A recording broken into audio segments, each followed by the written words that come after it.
Shri Jiji Joseph, ഇവിടെ ഈ രാജീവ് ചന്ദ്രശേഖർ ഇതിനായി ഇറങ്ങി പുറപ്പെടുന്നു. അനൂപ് ആന്റണിയെ ഛത്തീസ്ഗഡിലേക്ക് അയക്കുന്നു. അതോടൊപ്പം തന്നെ അമിത്ഷായുമായിട്ട് ചർച്ച നടത്തുന്നു, പ്രധാനമന്ത്രിയെ കാണുന്നു. ഇങ്ങനെയുള്ള കാര്യങ്ങൾ സംഭവിച്ചു.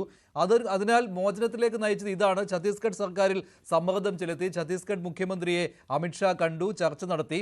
അങ്ങനെ ആദ്യ ദിവസത്തെ നിലപാടിൽ നിന്ന് ഛത്തീസ്ഗഡ് സർക്കാർ പിന്നോട്ട് പോകുന്നു, മയപ്പെടുത്തുന്നു. സാങ്കേതികമായിട്ട് എന്തായാലും പ്രോസിക്യൂഷനെ എതിർത്തേ പറ്റുകയുള്ളൂ. അങ്ങനെ ഒരു എതിർപ്പ് ജാമ്യാപേക്ഷയ്ക്കെതിരെ ഉണ്ടായി എന്നതല്ലാതെ ഇതിൽ ജാമ്യം കൊടുക്കരുത് എന്നുള്ള നിലപാടിലേക്ക് വന്നില്ല. അതുകൊണ്ട് ജാമ്യം കിട്ടി. ഇങ്ങനെയാണല്ലോ കാര്യങ്ങൾ പോയത്. പക്ഷേ ഇവിടെ ഇതെല്ലാം BJP ഒരു നാടകമാണെന്നാണ് പറയുന്നത്. കാരണം ജയിലിലടച്ചത് BJP സർക്കാർ തന്നെയാണ്. ഇവിടെ കേരളത്തിലാണ് ഇത് വലിയ പ്രശ്നമാവുന്നത്. കേരളത്തിലൊരു രാഷ്ട്രീയമുണ്ട്. ക്രൈസ്തവ സഭകളെ അടുപ്പിക്കാനായിട്ട് BJPയിലേക്ക് അടുപ്പിക്കുവാനുള്ള ഒരു നയതന്ത്രം ഇവിടെ പയറ്റുന്നുണ്ട്. അത് കേന്ദ്രത്തിൽ നിന്നും അതിനുള്ള പിന്തുണയുണ്ട്. ഇതെല്ലാം ഉള്ള കാര്യമാണ്. പക്ഷേ ഇവിടെ സഭകൾ തന്നെ ആശങ്ക അറിയിച്ചുവല്ലോ ആരാണ് ഇതിന് പിന്നിലുള്ള ആളുകൾ എന്ന്. അതിൽ സംഘപരിവാർ പ്രസ്ഥാനങ്ങളെ നിലയ്ക്ക് നിർത്താത്ത BJP, അതാണ് സഭയുടെ ബിഷപ്പുമാർ പറയുന്നത്. അവർ തെരുവിലിറങ്ങി പ്രതിഷേധിക്കേണ്ടി വന്നു. അപ്പോൾ ആ കോർ ഇഷ്യൂ അവിടെ നിൽക്കുകയാണല്ലോ. ആ ഒരു വിള്ളൽ അവിടെ വന്നിട്ടുണ്ടല്ലോ. അപ്പോൾ പിന്നെ നിങ്ങൾ ഇറങ്ങി പുറപ്പെട്ടു, അത് മോചിപ്പിച്ചു. അവിടെ ആ നാടകം എന്നുള്ള കാര്യത്തിലേക്ക് ആരോപണം കൊണ്ടുവരികയാണ് UDFും LDFും ചേർന്ന്. അതിന് വേറൊരു വശമുണ്ട്. ഞങ്ങൾ ഇറങ്ങി പുറപ്പെടാതെ ഇരിക്കാമല്ലോ, അത് സാധ്യമാണല്ലോ. അപ്പൊ ഈ ഇറങ്ങി പുറപ്പെട്ടതാണ് ഇപ്പോഴത്തെ പ്രശ്നം. അവിടെ മതിയായ രേഖയില്ലാതെ വന്നു. ഛത്തീസ്ഗഡിൽ പ്രൈവറ്റ് പ്ലേസ്മെന്റ് ആക്ട് ഉണ്ട്. ആ ആക്ട് പ്രകാരം രജിസ്റ്റർ ചെയ്യേണ്ട കാര്യങ്ങൾ രജിസ്റ്റർ ചെയ്തിട്ടില്ല.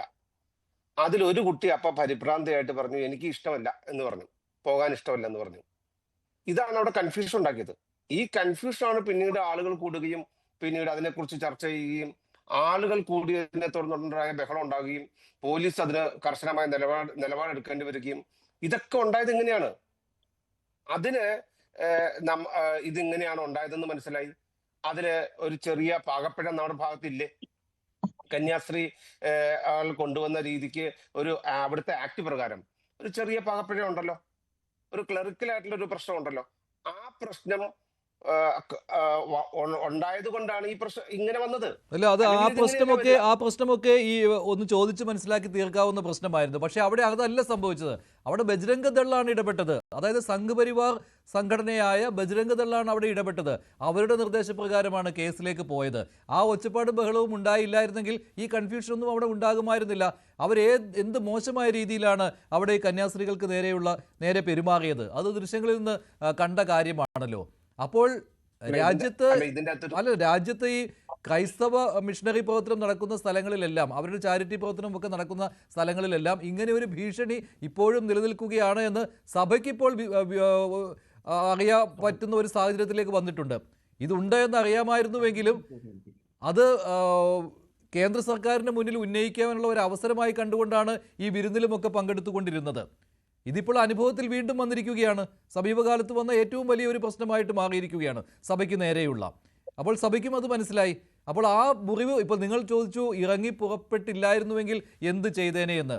ഇറങ്ങി പുറപ്പെട്ടില്ലായിരുന്നുവെങ്കിൽ അത്രമാത്രം പഴി കേൾക്കേണ്ടി വന്നേനെ. അതുകൊണ്ടാണ്. അല്ല, ഇതിൻ്റെ അത് ഞങ്ങളുടെ സംസ്ഥാന പ്രസിഡന്റ് നടത്തിയ ഇടപെടൽ ആത്മാർത്ഥമായി നടത്തിയ ഇടപെടൽ തന്നെയാണ്. അത് ആദ്യം മനസ്സിലാക്കണം.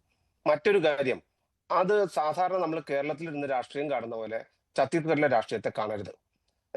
ഛത്തീസ്ഗഡിലെ രാഷ്ട്രീയത്തിന് അവിടുത്തെ ചില പ്രത്യേകതകളുണ്ട്. അവിടെ മാവോയിസ്റ്റ് സ്വാധീനമുള്ള സ്ഥലമാണ്. ഒരു ജില്ലയിൽ നിന്ന് മറ്റു ജില്ലയിലേക്ക് പോകുന്നതിന് തന്നെ അവിടെ ചില നിയമങ്ങളൊക്കെ ഉണ്ട്. അവിടുന്ന് ജോലിക്ക് പോകുന്നതിന് നിയമങ്ങളുണ്ട്. കേരളത്തിൽ അങ്ങനെ ഉണ്ടോ? അങ്ങനെ ഇല്ലല്ലോ. കേരളത്തിൽ ആ നിയമം ഒന്നുമില്ല. പകരം ഇപ്പോഴുള്ളത് എന്താ? ഈ പറയുന്ന ഈ എല്ലാ പ്രശ്നങ്ങളിലും ഉള്ള സമയത്തും ഇവിടുന്ന് കോൺഗ്രസിന്റെ MP-മാര് അവിടെ ചെന്ന്, CPM-ന്റെ MP-മാര് അവിടെ ചെന്ന് പ്രശ്നം ഉണ്ടാക്കുന്ന സമയത്ത് ഇവിടെ രാജ്ഭവനിലേക്ക് മാർച്ച് നടത്തിയല്ലോ. അവിടുത്തെ MLA-മാര് MP-യും എല്ലാം ചേർന്ന് എന്താ കോൺഗ്രസ്സുകാർ അവിടെ ഒരു നിലപാടെടുക്കാഞ്ഞത്? ആ കോൺഗ്രസിന്റെ മുൻ മുഖ്യമന്ത്രി ജയിലിൽ വന്നപ്പോ ചോദിച്ചല്ലോ കന്യാസ്ത്രീകളെ കാണാൻ വന്നാണോന്ന്. അപ്പൊ അദ്ദേഹം പറഞ്ഞെന്താ, ഞങ്ങളുടെ കുറച്ച് പ്രവർത്തകരെ അറസ്റ്റ് ചെയ്തിട്ടുണ്ട്, അവരെ കാണാനാ വന്നതെന്ന്. അവിടുത്തെ സിറ്റുവേഷൻ വേറെയാണ്.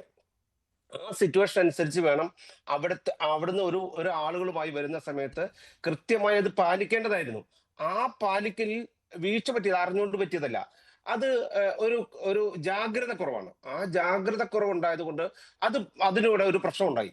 അത് പരിഹരിക്കാൻ ഞങ്ങൾ ഇറങ്ങി പുറപ്പെട്ടു. ഇന്നിപ്പോ നോക്കി, ഇന്നിപ്പോ എല്ലാവരും നോക്കി നിൽക്കില്ല. അവിടെ പോയി നാടകം കളിച്ചതാരാ? ഞങ്ങളാണ് നാടകം കളിക്കുന്നെങ്കിൽ. നാടകം കളിച്ചത് മറ്റു പലരുമാണ്. നാടകം കളിച്ചവരുടെ കൂടെയല്ല കന്യാസ്ത്രീകൾ പോയത്, അവരുടെ മഠത്തിലേക്ക് പോയത്. ശ്രീമാൻ രാജീവ് ചന്ദ്രശേഖരന്റെ വാഹനത്തിലാണ് അങ്ങോട്ട് പോയത്. അവരോട് ചോദിക്കുന്നു, എങ്ങോട്ട് പോകണം? കേരളത്തിലേക്കാണോ അതോ ഇവിടുത്തെ മഠത്തിലേക്കാണോ പോകേണ്ടത്? അവർ പറയുന്നു മഠത്തിലേക്ക് പോയാൽ മതി എന്ന് പറയുന്നു. ഒരു കാര്യം ഓർക്കണം, ഈ 2 വക്കീലന്മാരുണ്ടല്ലോ, ഈ 2 വക്കീലന്മാരെ അവിടെ ഏർപ്പാടാക്കി. കന്യാസ്ത്രീകൾക്ക് വേണ്ടി വാദിച്ച 2 വക്കീലന്മാരെ, ഇത് രണ്ടും അനൂപ് ആന്റണിയാണ് ഏർപ്പാടാക്കിയത്. അതും മനസ്സിലാക്കണം. അപ്പൊ ഞങ്ങള് ഇതിന്റെ അകത്ത് ആത്മാർത്ഥമായി ഇടപെടുമ്പോൾ ഇവര് അവിടെ ചെന്ന് ഈ ബഹളം ഉണ്ടാക്കി. ഈ 4 ദിവസം മുമ്പ് അവിടെ ചെന്ന് കിടന്ന് ഈ ബഹളം ഉണ്ടാക്കിയതിന്റെ അടിസ്ഥാനത്തിലാണ് ജഡ്ജി പ്രഷറിലായത്. ഇതെന്ത് ചെയ്യും? ഇങ്ങനെ എല്ലാ രീതിയിലും പ്രഷർ ഉണ്ടാക്കാൻ വേണ്ടി ഇവിടുത്തെ ഈ മലയാളി രാഷ്ട്രീയക്കാരെന്ന് പറഞ്ഞ് കുത്തിത്തിരിപ്പുണ്ടാക്കാൻ അവിടെ പോയല്ലോ. ശരി, ശ്രീ സേനാപതി.